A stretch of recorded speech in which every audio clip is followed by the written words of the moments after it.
네. 자, 그러면 이제 이어서 계속 할게요. 어, 이삭이 아버지 아브라함에게 이러한 상처를 받고 가정의 상처를 받았다면 뭔가 좀 나은 모습을 보여야 되잖아요. 그런데 이삭이 아버지 아브라함과 똑같은 삶을 살아갑니다. 자, 보세요. 이삭이 아버지와 공통점은 뭔가요? 아내를 누이라 속이잖아요.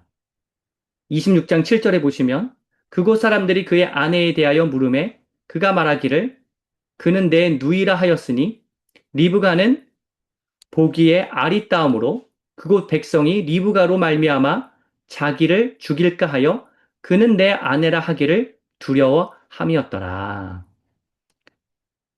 리브가를 자기 누이라고 속이죠. 근데 이건 자기가 그렇게 상처를 받았던 아버지가 했던 행동 그대로 하는 거예요. 아브라함은 물론 두 번 속이죠. 근데 뭐 두 번 속이나 한 번 속이나 똑같이 속이는 거죠. 예. 아브라함도 12장과 입장에 보면 자기 아내 사라를 누이라고 속입니다. 우리가 보통 그런 얘기를 하잖아요. 욕하면서 배운다. 그러니까 우리가 내가 부모님처럼 살지 말아야지 라고 생각을 하지만 부모님의 나쁜 모습을 똑같이 하고 있을 수가 있어요. 나는 부모님처럼 그렇게 괴팍하게 자녀를 키우지 않을 거다. 라고 하지만 너무나 괴팍하게 그렇게 자녀를 키우고 있고. 왜냐하면 본 게 그거거든요. 물론 아닌 경우도 있지만, 혹은 내가 좀 더 자녀를 사랑으로 사랑으로 보듬어야 되겠다. 라고 다짐을 하지만 부모와는 다르게, 나 역시도 자녀를 이렇게 충분히 살아가지 못하고 부모처럼 그렇게 할 수 있기 때문에 우리가 늘 주의를 해야 하죠. 자, 이삭은 아버지와 똑같이 자녀 교육에도 실패합니다. 자, 이 27절부터 34절 말씀을 보면요. 그 아들이 장성함에 에서는 익숙한 사냥꾼이었으므로 들사람이 되고 야곱은 조용한 사람이었으므로 장막에 거주하니 이삭은 에서가 사냥한 고기를 좋아함으로 그를 사랑하고 리브가는 야곱을 사랑하였더라. 야곱이 죽을 쑤었더니 에서가 들에서 돌아와서 심히 피곤하여 야곱에게 이르되 내가 피곤하니 그 붉은 것을 내가 먹게 하라 한지라. 그러므로 에서의 별명은 에돔이더라. 야곱이 이르되 형의 장자의 명분을 오늘 내게 팔라. 에서가 이르되 내가 죽게 되었으니 이 장자의 명분이 내게 무엇이 유익하리요. 야곱이 이르되 오늘 내게 맹세하라. 에서가 맹세하고 장자의 명분을 야곱에게 판지라. 야곱이 떡과 팥죽을 에서에게 주매 에서가 먹으며 마시고 일어나 갔으니 에서가 장자의 명분을 가볍게 여김이었더라. 아멘. 자, 오늘 본문에 보면 에서가 장자의 명분을 팔죠. 근데 이러한 내용은 어디 직후에 나오면 야곱은 에서를, 리브가는 야곱을 더 사랑한다는 말씀 바로 뒤에 위치합니다. 이 말은 형제 간의 관계의 어려움, 장자의 중요성을 인식하지 못하는 측면, 또 가정에 이렇게 그러니까 이런 어떤 장자의 중요성도 지금 모르고 있고, 형제간에 속이 고 이러한 잘못이 왜 발생했느냐? 그건 바로 부모가 자녀 교육에 실패했기 때문에 이러한 문제가 발생하였다라고 보여주는 이게 배치입니다. 그러니까 아브라함은 이삭에게 다른 상처를 주었지만 이삭이 이제 자녀에게 둔 상처랑은 비교했을 때 이삭도 지금 자녀들을 제대로 교육하고 있지 못하는 모습을 우리는 발견할 수 있습니다. 자, 배우자의 관계에서도 실패하죠. 창세기 27장 1절부터 5절 보면 이삭이 나이가 많아 눈이 어두워 잘 보지 못하더니 맏아들 에서를 불러 이르되 내 아들아 하매 그가 이르되 내가 여기 있나이다 하니 이삭이 이르되 내가 이제 늙어 어느 날 죽을는지 알지 못하니 그런즉 내 기구 곧 화살통과 활을 가지고 들에 가서 나를 위하여 사냥하여 내가 즐기는 별미를 만들어 내게로 가져와서 먹게 하여 내가 죽기 전에 내 마음껏 내게 축복하게 하라. 이삭이 그의 아들 에서에게 말할 때에 리브가가 들었더니 에서가 사냥하여 오려고 들로 나가매. 여러분, 죽음이 임박했을 때 자녀에게 축복기를 해야 하는데 부부간의 대화가 없어요. 계속 지금 대화 없이 살아온 거예요. 처음에는 뭐 위로를 얻었다는 내용이 있었어요. 하지만 사이가 벌어진 다음에 이게 좁혀지지 않았던 게 여기에 이제 여실히 드러나고 있습니다. 아브라함이 사라의 마음을 제대로 이해해주지 못해서 첩을 두고 막 이랬던 내용을 우리가 예전에 배웠죠. 아브라함이 사라의 마음을 이해해주지 못했던 것처럼 이삭 역시도 지금 리브가의 마음을 이해해주지 못하는 배우자의 관계 실패의 측면을 우리는 발견할 수가 있습니다. 자, 그런데 이삭이 아브라함의 잘못을 똑같이 그대로 따라 하는데 이삭의 아주 중요하게 잘못한 점이 있어요. 그건 바로 예배를 등한시한 게 이삭입니다. 이게 아버지 아브라함과 비교가 확 돼요. 자, 26장 4절부터 6절까지 볼게요. 내 자손을 하늘의 별과 같이 번성하게 하며 이 모든 땅을 내 자손에게 주리니 내 자손으로 말미암아 천하 만민이 복을 받으리라. 이는 아브라함이 내 말을 순종하고 내 명령과 내 계명과 내 율례와 내 법도를 지켰음이라 하시니라. 이삭이 그랄에 거주하였더니 자, 이게 보면 하나님이 애굽으로 가지 않고 이제 그랄에 가라고 해서 이제 그랄에 거주하게 되거든요. 이건 되게 잘했어요. 그런데 도착했어요. 그러면 뭘 해야 되거든요. 근데 뭐가 빠졌습니까? 예배가 빠졌어요. 이삭은 아브라함 같이 예배를 드리지 않습니다. 아브라함을 한번 보세요. 아브라함은요, 가는 곳마다 예배를 드립니다. 창세기 12장 6절, 7절 보시면 여호와께 그가 그곳에서 제단을 쌓고 12장 8절 제단을 쌓고 13장 3절, 4절 제단을 쌓고 계속 제단을 쌓잖아요. 가는 곳마다 제단을 쌓았던 게 아브라함입니다. 13장 14절부터 18절까지도 보면 제단을 쌓았다라고 하는 내용이 나오죠. 아브라함이 여러 가지 부탁한 점이 있었어요. 그렇지만 왜 믿음의 조상이라고 아직까지 불리느냐? 왜 존경을 받느냐? 라고 했을 때 그건 아브라함은 늘 예배를 드리는 사람이었습니다. 근데 그거를 이삭은 본받지 못해요. 이삭은 말씀을 보면 예배를 드렸다는 표현이 나오지 않습니다. 계속해서. 장시간 나오지 않아요. 이게 큰 차이예요. 아브라함과 다윗의 자손 예수 그리스도의 계보라고 했을 때 왜 아브라함과 다윗이 중요하냐면 아브라함과 다윗 모두 예배 성공한 인물이었어요. 아브라함도 여러 가지 부족한 점이 있지만 이렇게 예배를 계속 드리고 있잖아요. 창세기 12장 13절은 12장과 13장은 아브라함이 그렇게 예배를 사모했던 인물이라고 하는 사실을 보여줍니다. 그런데 이삭은 그렇지가 않아요. 자, 그래서 이삭의 인생이 어떻게 흘러가는지 한번 봅시다. 오늘 본문이죠. 창세기 26장 12절 13절. 이삭이 거부가 돼요. 자, 거부가 됩니다. 자, 그런데도 왜 문제냐면 예배가 제대로 세워지지 않은 사람이 거부가 되잖아요. 그러면 그 공로를 누구한테 돌릴 가능성이 크나요? 하나님께 돌리지 않고 나에게 돌릴 가능성이 큽니다. 내가 잘나서 내가 잘해서 얻었다고 생각하지 하나님이 주신 은혜라고 생각하지 않는 거죠. 그러니까 이건 이제 14절과 15절이죠. 그러니까 어려움을 만나게 되는 거예요. 자, 이제 그 하나님께서 이렇게 거부가 되게 하셨어요. 그러면 예배를 드리면서 하나님께 영광을 올려드리고 지금 그게 없잖아요. 그러니까 바로 이제 이어지는 내용이 뭐냐면 양과 소가 떼를 이루고 종이 심이 많음으로 블레셋 사람이 그를 시기하여 그 아버지 아브라함 때에 그 아버지의 종들이 판 모든 우물을 막고 흙으로 메웠더라. 여러 방해를 만나게 된 거예요. 물론 하나님의 말씀을 잘 지켜도 이런 방해가 있을 수 있어요. 그런데 오늘 말씀에서 우리에게 주는 교훈은 뭐냐면 이삭이 거부가 되었는데 하나님께 영광을 올려드리지 않고 하나님께 예배를 드리지 않았기 때문에 이러한 어려움을 만났다라고 하는 교훈을 오늘 본문은 주고 있습니다.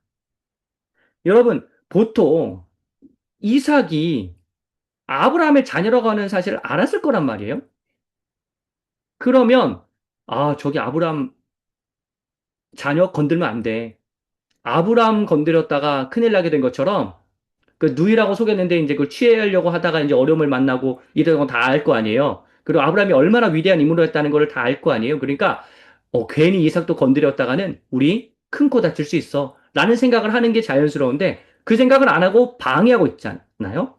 그건 이삭이 예배가 아직 세워지지 않았기 때문에 이러한 어려움을 만나게 된 것입니다.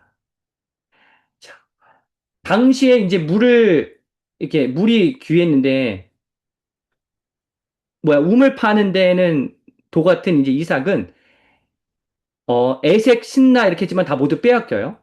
그리고 이제 르호보 때는 빼앗기지 않는데, 근데 여기에 보면, 그 말씀에 보면, 하나님의 때에 평안히 살 수 있게 하셨다라고 할 수 있지만, 르호봇이 안 뺏긴 거는 우물이 그다지 막 좋은 우물은 아니었기 때문에, 양질의 우물은 아니었기 때문에 건드리지 않았을 가능성이 있습니다. 자, 그런데 이 이삭의 삶이 변화되는 장면이 이제 나와요.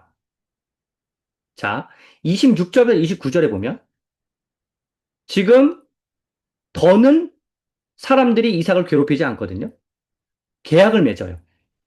그리고 너는 여호와께 복을 받은 자니라라고 이야기를 해요. 놀라운 변화가 일어납니다. 이삭을 계속 괴롭히다가 이삭을 괴롭히지 않게 돼요. 그러면 26절부터 29절에 나오는 이삭과 12절부터 12절부터 22절까지 나오는 이삭의 차이가 있기 때문에 이렇게 완전히 달라진 거거든요. 22절까지의 내용을 보면 다 이삭을 계속 괴롭히는데 26절부터는 완전히 사람들이 달라지는 거예요. 왜 달라졌나? 왜 달라졌냐를 추적해 보면 23절부터 25절까지 그 해답이 나옵니다. 뭡니까? 드디어 이삭이 예배를 드려요.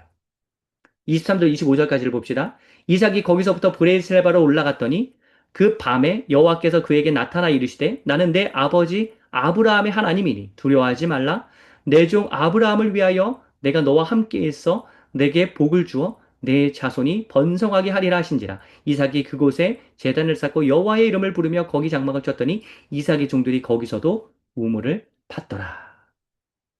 여러분, 예배가 온전히 세워지니까 더는 사람들이 괴롭히지 않습니다.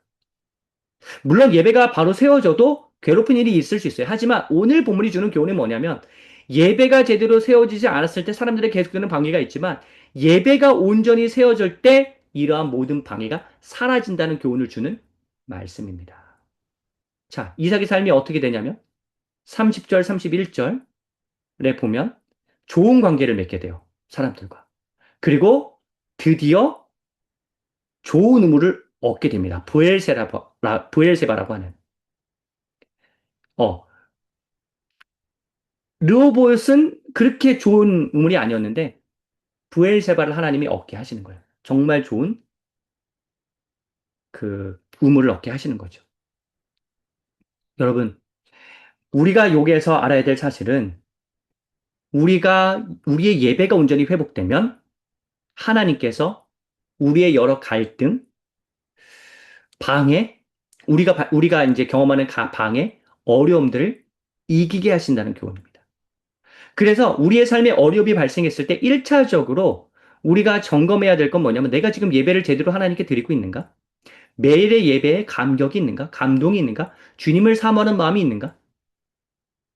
예배가 지금 깨어지고 있지는 않은가? 우리 가정에? 그 부분을 한번 점검해 보시기를 권면드립니다. 예배를 드리지 않으면 영적 방어막이 약해져서 계속되는 방해 세력에 너덜너덜 해줄 수밖에 없습니다. 이삭의 이 오늘 장면이 극명하게 이렇게 이삭이 오늘 본문이 극명하게 그것을 보여주고 있잖아요. 예배가 제대로 회복된 전후가 완전히 달라요. 이게 우리의 삶이 될 것입니다. 예배를 정말로 제대로 드리고 있는가? 매일 내가 예배를 매일 하나님께 올려드리는 그 영성의 시간을 제대로 갖고 있는가? 매주의 예배, 온 가족이 함께 그렇게 기쁨으로 주님을 예배하고 있는가? 더 나아가서 매일 가정 예배를 드리면서 우리 가정은 예배를 바로 세우고 있는가? 예배를 바로 세울 때 이삭이 받은 그 놀라운 복의 결과가 우리에게도 임할 것입니다. 여러분, 저는 이런 생각도 해봤어요. 이삭이 이렇게 예배를 드린 이후 아버지를 보는 관점이 달라지지 않았을까? 다섯 가지를 좀 생각해 봤습니다. 일단, 아버지가 나에게 신앙을 계승해 주셨구나. 물론 아버지 방식에는 좀 아쉬움이 있을 수 있어요. 하지만 내게 신앙을 전수해 주신 그 아버지에 대해서 좋은 생각을 가졌을 것입니다. 달라진 거죠. 아버지를 보는 관점이. 능력 전수, 두 번째. 우물 파는 능력 아버지에게 배운 거잖아요. 아, 나에게 이런 능력을 아버지가 전수해 주셔서 너무나 감사하다라는 생각을 할 겁니다. 그리고 아브라함이 이삭에게 소유를 넘겨주거든요. 뭔가 이렇게 계속해서 살아갈 토대가 되는 종잣돈과 같은 전달을 많이 해줘요. 창세기 25장 5절에 그런 내용이 나오거든요. 그것도 아브라함, 자기 아버지의 덕으로 인하여서 그 주신 거로 인하여서 내가 이렇게 거부가 될 수 있었구나라고 생각이 달라졌을 거예요. 네 번째, 26장 26절, 29절, 이게 예배가 회복돼서 이러한 일이 일어나기도 했지만 또 이 사람들이 이렇게 한 거는 아버지 아브라함의 후광도 있었기 때문에 이렇게 변화된 측면도 있겠죠. 아, 아버지의 내가 덕을 보고 있구나. 그리고 아니, 그 이삭이 예배를 회복한 것도 아버지의 그런 모습을 직간접적으로 경험하여서 예배가 회복돼야 되는구나. 그래야지만 내 삶이 달라지겠구나라고 깨닫게 된 것이겠죠. 그런 측면에서 이삭은 아버지에 대한 생각을 다르게 하지 않았을까 생각해 봅니다. 그러면서 이제 아버지의 삶도 이삭은 이해하지 않았을까 저는 생각을 해봤어요. 아버지가 어떤 삶을 살았나요? 아버지 아브라함은 그러니까 이 아브라함의 아버지가 죽으면서 당시에는 어떻게 보면 아무것도 모를 나이에 그렇게 갑자기 온 집안을 이끌어야 됐어요. 근데 하나님께서 어디로 가라고도 안 하시고 그냥 보여줄 땅으로 그냥 무조건 가래요. 목적지를 잘 모르는데 가족들을 인솔해야 됐어요. 식구들을 인솔해야 했어요. 그러면 그 막중한 책임감과 그 사명감으로 얼마나 많은 부담이 있었을까? 라고 했을 때, 그러니까 하나님을 믿는 그 신앙을 유지해야 하는데 그것을 풀어갈 만한 어떤 여유와 이런 것들은 부족했을 수 있잖아요. 아, 아버지가 정말로 그래도 나름 이 정도면 우리를 잘 이끌어 주셨구나 라고 하는 생각을 했을 것입니다. 이런 말씀을 드리는데 여기서 조심해야 될 건 뭐냐면 이건 이제 일반적인 아버지예요. 그러니까 만약에 우리 아버지가 미화하기에는 너무 어려운 분이다. 근데 그거를 미화하라는 뜻은 아닙니다. 그러니까 이삭의 경우에는 그래도 아버지의 신앙 등 여러 가지 좋은 면을 전수받았고 좋은 영향을 받았어요. 근데 몇 가지 아쉬운 측면이 있어서 이거에 어떤 생각이 전환이 필요했던 거예요. 그런데 여러분의 아버지는 그렇지 않을 수 있어요. 여러분의 어머니는 그렇지 않을 수 있어요. 그럴 때는 모두 다 이삭처럼 그렇게 다 모두 좋게 보라. 뭐 미워해라. 그 얘기는 아니에요. 이삭은 이랬지만 우리 가정은 아닐 수 있어요. 음. 그러니까 이 말씀을 통해서 나도 부모님을 보는 관점이 달라져야 되겠다라고 생각해야 하는 분도 있겠지만 그게 아니라 그러니까 예배가 회복되면서 부모님을 보는 관점이 달라지는 분도 있겠지만 그렇지 않고 예배가 회복되면서 부모님과 확실하게 단절해야 되겠구나 라고 생각할 수도 있는 겁니다. 그러니까 이삭은 이삭의 삶이 이렇기 때문에 이런 해석이 된 거고 우리의 해석은 다를 수 있다. 이 점도 함께 말씀을 드립니다. 여러분 예배는요 이렇게 우리의 삶을 다르게 볼 수 있는 통찰의 보고와 같습니다.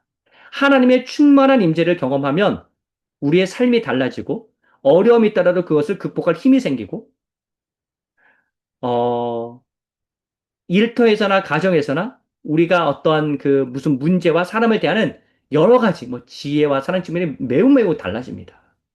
그 핵심은 예배에 있습니다. 예배에 있어요. 그래서 우리가 어떻게 하면 지금 이 예배를 회복할 수 있을지. 제가 올려드린 다음 영상에는요, 가정 예배 가이드라인이 10가지로 정리되어 있어요. 그리고 또 하나 영상에는 저희 가정 작년에 예배드렸던 모습을 또 예시로 올려드렸습니다. 그걸 참고하시면서 제가 이제 권면드리기는 개인의 예배도 당연히 회복이 돼야 돼요. 그런데 제가 좀 더 욕심을 낸다면 가정 예배를 한번 드려보시는 게 어떨까라고 제안을 드립니다. 그러니까 어떤 분은 가정 예배 드리는 게 너무 쉽지 않다고 하시는데 제가 올려드린 가이드라인 보시면요. 너무 이렇게 가정 예배를 율법주의적으로 딱 엄숙하게 앉아서 뭐 하려고 생각하지 마시고 물론 그런 분위기에 형성된다면 좋겠지만 자녀가 어리면 사실 그러기 어렵거든요. 그렇다면 그냥 매일매일 예배를 드린다는데 주안점을 두고 조금 가볍게 막 너무 피곤하고 그럴 때는 저희는 이제 카타콤 예배 이런 거 드리거든요. 침대에 누워서 그냥 드리는 거예요. 그리고 어떨 때 바쁠 때는 드라이빙 월십 차에 가면서 예배를 드린 거죠. 왜냐하면 그날 아침에 저나 제 아내는 큐티를 했어요. 말씀을 알고 있기 때문에 드라이빙 월십도 그냥 찬양 하나 하고 기도 누가 해주고 또 말씀 나누면서 또 감사 예배도 나누면서 그 예배가 진행이 되는 거예요. 그래서 각 가정마다 회복돼야 될 예배가 있는데 가정 예배가 회복돼야 된다면 그 가정 예배 회복을 또 내가 지금 예배가 무너져 있다면 그냥 형식적으로 예배를 드리고 있다면 그 예배를 어떻게 회복하면 좋을지를 한번 생각해 보시면서 어, 우리가 정말로 예배를 통하여서 이삭의 삶이 완전히 뒤바뀌었듯이 우리의 삶도 우리의 가정도 변화시키실 하나님을 기대하시면서 그 예배를 통하여 예배 회복을 통하여 승리하는 가정이 되기를 축복합니다. 네. 이상으로 이제 예배에 대해서 함께 다뤘고요. 다음 영상 이제 2개 있는데 그것도 한번 보시고 또 함께 나눔 시간 통하여서 또 우리가 좀 어떤 변화가 있으면 주를 함께 나눌 수 있도록 하겠습니다.